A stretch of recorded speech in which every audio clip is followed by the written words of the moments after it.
aquesta obscuritat que duia dintre naixia aquest ardor afamat, aquesta follia de viure que sempre l'havia posseït i que encara avui mantenia el seu ésser intacte, fent senzillament més amarg al bell mig de la família retrobada i davant les imatges de la seva infantesa, la sensació sobtadament terrible que el temps de la joventut s'esmollia, com aquella dona que havia estimat. Oh, sí, l'havia estimada amb un gran amor, amb tot el cor i també amb el cos, sí. Amb ella el desig era sobirà i el món, quan es retirava d'ella amb un xiscle mut, en el moment del gaudi, recuperava el seu ordre abrusador. I l'havia estimada per la seva bellesa i per aquella follia de viure, generosa i desesperada, que era la seva i que li feia refusar que el temps passés, tot i saber que passava en aquell precís moment. No volia que un dia pogués sentir d'ella que encara era jove. Ans al contrari, volia romandre jove, sempre jove, esclatant en sanglots un dia que li havia dit rient que la joventut passava i que els dies declinaven.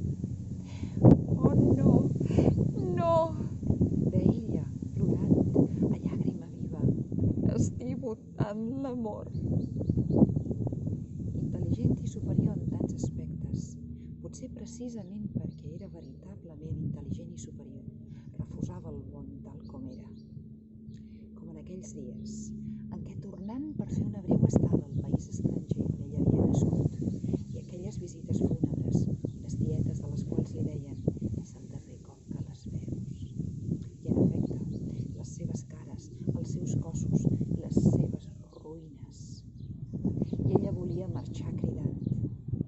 O bé aquells sopars familiars amb unes estovalles brodades per una besàvia morta d'ençà de molt de temps i que tothom havia oblidat, tret d'ella, que pensava en la seva jove besàvia, els seus plaers, les seves ganes de viure, igual que ella, meravellosament bella en l'esclat de la seva joventut.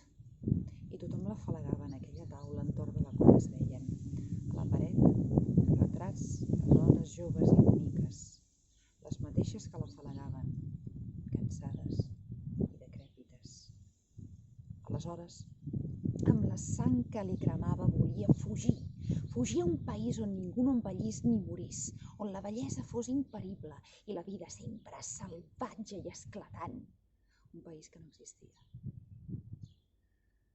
A la tornada es posava plorant als seus braços i ell l'estimava desesperadament.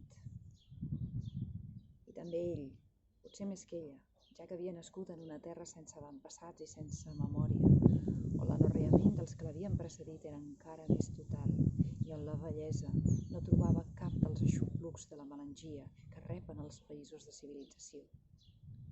Ell, com una onada solitària i sempre vibrant, destinada a trencar-se d'un cop i per sempre, una pura passió de viure enfrontada a una mort total. Avui sentia que la vida, la joventut, els éssers, se li esmunyien sense poder salvar-los en res.